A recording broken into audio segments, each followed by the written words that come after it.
Sir, air India വിമാനാപകടവുമായി ബന്ധപ്പെട്ട് ചില കാര്യങ്ങൾ പുറത്തു വരുന്നു എന്നറിയുന്നു. അതായത് അതിൻ്റെ കൂടുതൽ അന്വേഷണങ്ങൾ പോകുമ്പോൾ അതിൻ്റെ ഉന്നത ഉദ്യോഗസ്ഥരിലേക്ക് കൂടി അന്വേഷണം എത്തുന്നു എന്നുള്ള കാര്യങ്ങൾ വരുന്നു. അത് ശരിയാണോ? എയർ ഇന്ത്യയുടെ അനാസ്ഥ വിമാനത്തിനകത്ത് അപകടത്തിലുണ്ടോ എന്നുള്ളതിനെ പറ്റിയല്ലാണ് ചോദ്യം. ഇപ്പം വിമാനാപകടം ഉണ്ടായിട്ട് ഇത്രയും ദിവസമായി ഏറ്റവും വലിയൊരു വിമാന അപകടമാണ്. അതിനകത്ത് ബോയിങ് 787 ഡ്രീം ലൈനർ വിമാനമാണ്. ഈ വിമാനത്തിനകത്ത് ഈ വിമാനത്തെ പറ്റിയുള്ള ചർച്ച വരുന്നു. ഈ വിമാനം അപകടപ്പെടുന്നതിനുള്ള കാരണങ്ങളെ പറ്റിയുള്ള ചർച്ച വരുന്നു. അതിനകത്ത് അപകടപ്പെടുത്താൻ നമ്മൾ ഉൾപ്പെടെയുള്ള ചാനലുകൾ പല ആൾക്കാരുടെയും പേര് ചർച്ച ചെയ്യുന്നു.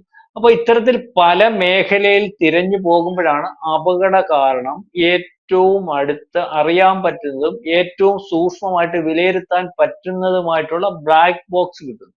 അപ്പം ഈ ബ്ലാക്ക് ബോക്സ് കിട്ടിക്കഴിയുമ്പോൾ ബ്ലാക്ക് ബോക്സ് എന്ന് പറയുന്ന സംവിധാനത്തെ പറ്റി അപ്പൊ ചർച്ച വരുന്നു. ഇതിനകത്ത് ഒന്ന് ഈ പറയുന്നത് പോലെ ആ വിമാനത്തിന്റെ സൂക്ഷ്മമായ എല്ലാ സംവിധാനങ്ങളിൽ നിന്നുമുള്ള സെക്കൻഡിൽ അല്ലെങ്കിൽ സൂക്ഷ്മമായിട്ട് മൈന്യൂട്ട് സെക്കൻഡിൽ പോലെയുള്ള വിവരങ്ങൾ 24 മണിക്കൂർ സ്റ്റോറേജ് ചെയ്യാനൊക്കെ ഉള്ള സംവിധാനം. രണ്ടാമത് ഇതിനകത്ത് വോയിസ് റെക്കോർഡർ. അതിനകത്ത് 2 വിഭാഗങ്ങളായിട്ടാണ് ബ്ലാക്ക് ബോക്സ്. അപ്പൊ അതിനെപ്പറ്റിയൊക്കെ ഇപ്പൊ 24 മണിക്കൂറിനകത്ത് ഈ ചുരുക്കി പറഞ്ഞാൽ ബ്ലാക്ക് ബോക്സ് എന്ന് പറയുന്ന സംവിധാനം ഉപയോഗിച്ച് ആ വിമാനത്തിനകത്ത് നടന്ന ഏത് ഫെയിലിയർ, അത് എഞ്ചിൻ ഫെയിലിയർ, ഏത് സംവിധാനത്തിനകത്ത് വന്ന ഫെയിലിയറും അല്ലെങ്കിൽ അതിനകത്ത് നടന്ന സംഭവങ്ങൾ വോയിസ് റെക്കോർഡർ മറ്റു രീതിയിലൊക്കെ ഉള്ള വിഷയങ്ങളാണ്. കോക്പിറ്റിലായാലും മറ്റെവിടെ ആണെങ്കിലും അത് മനസ്സിലാക്കാനുള്ള സംവിധാനം ഉള്ളപ്പോൾ അത് കിട്ടുന്നു. ആ സംവിധാനം അന്വേഷിക്കാൻ ഉള്ള പ്രാപ്തമായിട്ടുള്ള എല്ലാ ഏവിയേഷൻ ഡിപ്പാർട്ട്മെന്റിലെയും മറ്റു സംവിധാനങ്ങളും ഇന്ത്യക്കകത്തുള്ളപ്പോൾ നമ്മൾ ഇടയ്ക്ക് വെച്ച് കേൾക്കുന്നു ബ്ലാക്ക് ബോക്സിന് കേടുവരുന്നു, അല്ലെങ്കിൽ അതിനകത്ത് വിഷയങ്ങൾ ഡീകോഡ് ചെയ്തെടുക്കാൻ നമ്മൾക്ക് പറ്റുന്നില്ല.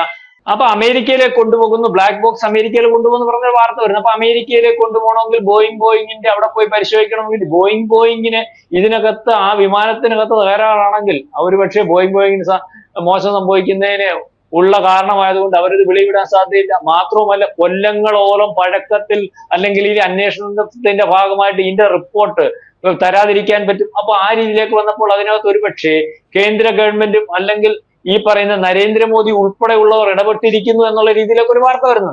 ഞാൻ ഈ പറഞ്ഞത് ഇപ്പം ഏറ്റവും അവസാനം ഇതിന്റെ കാര്യങ്ങൾ വെളിയിൽ വരണം. ഒന്ന്, ഈ പറയുന്ന എയർ ഇന്ത്യ എന്ന് പറയുന്ന വിമാനത്തിന് പറ്റുന്ന അപകടങ്ങൾ എന്തുകൊണ്ട്, അല്ലെങ്കിൽ അതിനെതിരെ ഇത്തരത്തിൽ എയർ ഇന്ത്യക്കെതിരെ വരുന്ന ഒരു ആക്ഷേപത്തിന്റെ പുറകിൽ നിൽക്കുന്നത് ആര്? രണ്ടാമത്, ഇത്തരത്തിൽ എന്ത് തരത്തിലുള്ള അപകടമാണ് ഉണ്ടായത്? അട്ടിമറിയാണെങ്കിൽ പോലും അത് ഇന്ത്യക്ക് നാണക്കേടാണ്. ഇന്ത്യക്കകത്ത് കയറി വിമാനങ്ങൾ അട്ടിമറിക്കാൻ സാധിക്കുന്ന ഒരു രാജ്യമേ ഉള്ളോ എന്ന ഉള്ള രീതിയിലേക്കുള്ള ചർച്ച വരും. പക്ഷെ ഇപ്പം ഏറ്റവും അവസാനം ഇതിനെയൊക്കെ മറികടന്ന് പ്രധാനപ്പെട്ട 2 കാരണങ്ങൾ അത് എത്രയും പെട്ടെന്ന് വ്യക്തത വരുത്തി കൊടുക്കണമെന്ന് മോദി ഇടപെട്ട് അല്ലെങ്കിൽ അന്വേഷണം തീർക്കണമെന്ന് വന്നപ്പോഴാണ് പ്രധാനപ്പെട്ട 2 കാര്യങ്ങളിലേക്ക് പോകുന്നതെന്നാണ് അറിയാൻ സാധിക്കുന്നത്. ഒന്ന്, ഈ പറയുന്നത് എഞ്ചിൻ ഫെയിലിയർ തന്നെയാണ്.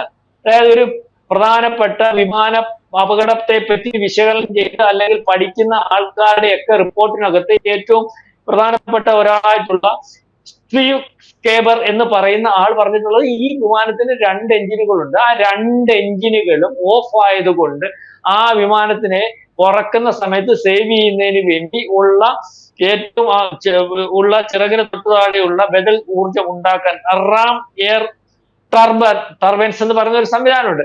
അപ്പം അത് വെളിയിൽ വരുന്ന ലക്ഷണം കാണിച്ചിട്ടുണ്ട്. അപ്പം അതിനുള്ള സാധ്യതയാണ് കൂടുതൽ. ഉറപ്പുവരുത്തി പറയാൻ പുള്ളിക്ക് പറ്റത്തില്ല. പുള്ളി ഇതിന്റെ വിശകലനവും അപകട സാധ്യതകളെ പറ്റി പഠിച്ചിട്ടുള്ളതും അല്ലെങ്കിൽ അതിനെപ്പറ്റി ആദ്യത്തെ ഒരു നോട്ടത്തിൽ മനസ്സിലാകുന്നതും അല്ലെങ്കിൽ അത്തരത്തിൽ കാര്യങ്ങൾ പറഞ്ഞാൽ ശരിയാകുന്നതുമായിട്ടുള്ള ഒരു വിമാന അപകടം വിശകലനം ചെയ്യുന്ന വിദഗ്ധനാണ്. പിന്നെ രണ്ടാമത്, അപ്പം വിമാനത്തിന്റെ 2 എഞ്ചിനുകളും ഫെയിലിയർ ആയാൽ ഈ പറയുന്ന കറണ്ട് വരുന്നതിനകത്ത് സപ്ലൈ ഫെയിലിയർ ആവുന്നതുകൊണ്ടാണ് സംഭവിക്കുന്നത്. സപ്ലൈ ഫെയിലിയർ 2 എഞ്ചിന് ഫെയിലിയർ ആയി എന്ന് പറയുന്നു. അപ്പം ഇതിനകത്ത് സപ്ലൈ ഫെയിലിയർ ഉണ്ടായി എന്നുള്ള ഒരു ലക്ഷണം കൂടി ഇതിനകത്ത് കാണിക്കുന്നുണ്ട്. അതുകൊണ്ടാണ് വിമാനത്തിൽ നിന്ന് ചാടിയോൻ പറയുന്നത് കറണ്ട് എല്ലാം പോയി, പെട്ടെന്ന് പോയിട്ട് ഏതോ ചില സിഗ്നലുകൾ കോക്പിറ്റിലായിട്ട് കാണിച്ചു. അപ്പൊ കറണ്ട് എങ്ങനെ പോകും?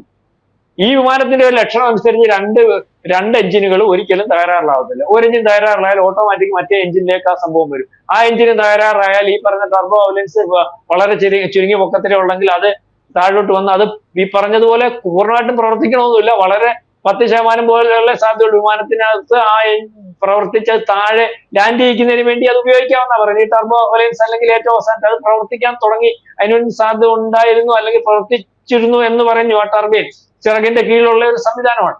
അപ്പൊ അത് വെറുതെ. പക്ഷെ ഈ കറണ്ട് സപ്ലൈ കട്ടാവുന്നത് എങ്ങനെ? അങ്ങനെ കട്ടാവാൻ സാധ്യതയില്ലാത്ത വിമാനമാണ്. മാത്രമല്ല ഇതിന്റെ പരിശോധനകളെല്ലാം കഴിഞ്ഞ വിമാനമാണ്. അപ്പൊ അതിനകത്ത് എഞ്ചിൻ തകരാറ് കണ്ടുപിടിക്കാൻ പറ്റാത്തതിൽ, അല്ലെങ്കിൽ അതിനകത്ത് ആരെങ്കിലും ആ കുഴപ്പമുള്ള എഞ്ചിൻ കുഴപ്പമില്ലാന്ന് എഴുതി വിടുന്ന ഒരു അവസ്ഥ ഉണ്ടാവണം. അപ്പൊ ഉദ്യോഗസ്ഥന്മാരെ നമ്മൾ പിന്നെ വേറൊരു പ്രശ്നം കണ്ടെത്തിയിരിക്കുന്നത്, സോഫ്റ്റ്വെയർ അപ്ഡേറ്റിംഗ് കൃത്യമായിട്ട് നടന്നിട്ടില്ലെങ്കിൽ ഈ പറയുന്നത് പോലെ വിമാനാപകടം ഉണ്ടാകാം. അങ്ങനെ ജപ്പാൻ ഉൾപ്പെടെയുള്ള പല സ്ഥലത്തും ചില വിമാനാപകടങ്ങൾ ഉണ്ടായിട്ടുണ്ട്. സോഫ്റ്റ്വെയർ എന്ന് പറയുമ്പോൾ സോഫ്റ്റ്വെയർ അപ്ഡേറ്റിംഗ്, എയർ ഇന്ത്യയെ പറ്റി പറയുന്ന ആക്ഷേപം അത് തന്നെയാണല്ലോ.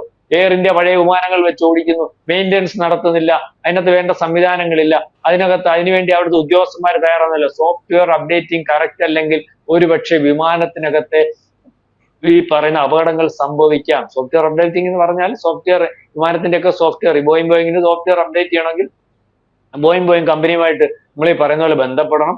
അവർ അതിന്റെ സോഫ്റ്റ്വെയർ അപ്ഡേറ്റിങ്ങിന് വേണ്ടി അവർ തരുന്ന ഇത് വെച്ച് സോഫ്റ്റ്വെയർ അപ്ഡേറ്റിംഗ് നടത്താൻ പറ്റത്തുള്ളൂ. അതിന് വലിയ വിലയുള്ളതാണ്. അപ്പൊ ഈ സാമ്പത്തിക പ്രതിസന്ധി ഉള്ള ഒരു വിമാന കമ്പനി ആയതുകൊണ്ട് ആ സോഫ്റ്റ്വെയർ അപ്ഡേറ്റ് ചെയ്യാതെ എന്തെങ്കിലും വേറെ സംവിധാനത്തിൽ കൂടി ഓടിച്ചുകൊണ്ട് പോയത് ആണോ സംഭവിച്ചിരിക്കുന്നത്? അങ്ങനെ ഉണ്ടെങ്കിൽ ഈ ഒരു വിമാനത്തിന് മാത്രമാകത്തില്ലല്ലോ ആ ഒരു പ്രശ്നം. വ്യാപകമായിട്ട് എല്ലാ വിമാനങ്ങൾക്കും പറ്റാമല്ലോ. ഈ ഒരു വിമാനത്തിനകത്ത് മാത്രം സോഫ്റ്റ്വെയർ അപ്ഡേറ്റിംഗ് മാറ്റി വെച്ചിട്ട് ലാഭിക്കാൻ പറ്റുന്ന രീതിയിലേക്കുള്ള ഒരു കമ്പനി ഒന്നല്ലല്ലോ എയർ ഇന്ത്യ. മൊത്തത്തിൽ 10, 100, 120 സർവീസ് ഉള്ള, അല്ലെങ്കിൽ ഈ വിമാനത്തിന്റെ അതേ പാറ്റേണിലും നമ്പറിലുള്ള കൂടുതൽ വിമാനങ്ങൾ ഉള്ളിടത്ത് മൊത്തത്തിന്റെ സോഫ്റ്റ്വെയർ അതാത് സമയത്ത് അപ്ഡേറ്റ് ചെയ്യേണ്ടതായിട്ട് വരുമ്പോൾ, അതിന് വലിയ പൈസ മുടക്കേണ്ടി വരുമ്പോൾ, അതിന് മറ്റേതെങ്കിലും ഒരു മാർഗം കണ്ടുപിടിച്ച് തൽക്കാലത്തേക്ക് പൈസ വരുന്നിടം വരെ അങ്ങനെ ഓടിക്കോട്ടെന്ന് വിചാരിക്കുന്ന ഒരു സംവിധാനമാണെങ്കിൽ ആ സംവിധാനത്തിൽ കൂടിയും വിമാനത്തിന് അപകടം സംഭവിക്കാം. അപ്പോൾ ആ സംവിധാനം അല്ലെങ്കിൽ അത്തരത്തിലേക്ക് ഒരു തീരുമാനം എടുക്കേണ്ടത് ആരാണ്? എയർ ഇന്ത്യയാണ്. എയർ ഇന്ത്യയിൽ മൊത്തത്തിൽ എടുക്കേണ്ട എയർ ഇന്ത്യയുടെ ഏതെങ്കിലും ഒരു ആൾ തീരുമാനിച്ചാൽ മതി, അതിന്റെ ഒരു ഉന്നത ഉദ്യോഗസ്ഥൻ തീരുമാനിച്ചാൽ മതി.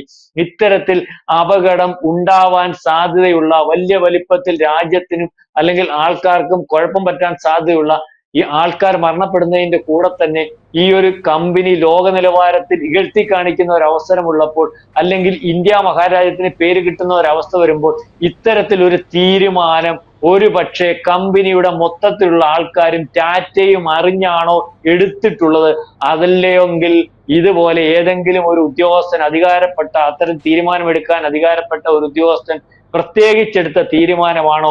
ആ തീരുമാനത്തിന്റെ പിറകിൽ ആരെങ്കിലും ഉണ്ടോ?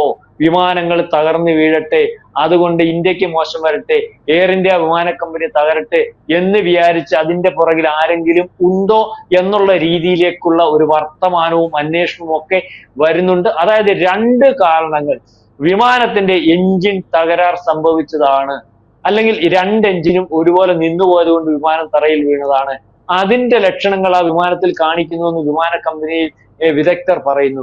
രണ്ടാമത് സംഭവിക്കാൻ പറ്റിയിട്ടുള്ള ഒരു കാര്യമാണ് സോഫ്റ്റ്വെയർ അപ്ഡേറ്റിംഗ് കൃത്യമല്ലാതെ വന്നാൽ വിമാനത്തിന് അപകടം സംഭവിക്കാം. ആ സോഫ്റ്റ്വെയർ മേടിക്കേണ്ടത് വിമാന കമ്പനിയിൽ നിന്നാണ്, ബോയിങ് നിന്നാണ്. അപ്പൊ അത് മേടിക്കാത്തതിന്റെ കാരണക്കാരൻ എയർ ഇന്ത്യയാണോ ടാറ്റയാണോ ആരുടെങ്കിലും താല്പര്യമാണെങ്കിൽ ആ ഉന്നത ഉദ്യോഗസ്ഥൻ ആര്? ആ താല്പര്യത്തിന്റെ പുറകിൽ എന്തെങ്കിലും സാമ്പത്തിക നേട്ടമുണ്ടോ? ഇന്ത്യയെ ഇകഴ്ത്തി കാണിക്കുന്നതിന് ആരെങ്കിലും അയാളെ ഉപയോഗിച്ചിട്ടുണ്ടോ എന്നുള്ള രീതിയിലേക്കുള്ള ഒരു വാർത്ത വരുന്നുണ്ട്. ഇതിന്റെ തീരുമാനം ഒരു പക്ഷേ വളരെ പെട്ടെന്ന് തന്നെ എടുപ്പിക്കുന്നതിന് വേണ്ടി മോദിയും ഇന്ത്യ ഗവൺമെന്റും തീരുമാനിക്കുന്നതിന് 2 കാരണമുണ്ട്. 1, ഇന്ത്യയുടെ യശസ്; 2, എയർ ഇന്ത്യയുടെ സെക്യൂരിറ്റി അത് മനസ്സിലാക്കേണ്ടതായിട്ടുണ്ട്; 3, ഇത് സംഭവിച്ചത് ഗുജറാത്തിലാണ്, മോദിയെ കൂടുതൽ ബാധിക്കും. ഏതായാലും ഉടൻ തന്നെ കാര്യങ്ങൾ വ്യക്തത വരുത്തി വെളിയിൽ കൊണ്ടുവരുന്നതിന് വേണ്ടി ഉള്ള ഇടപെടൽ നടന്നിട്ടുണ്ട്. അപ്പം യഥാർത്ഥ കാരണം നമ്മൾക്ക് അറിയാൻ സാധിക്കും എന്നാണ് വിചാരിക്കുന്നത്.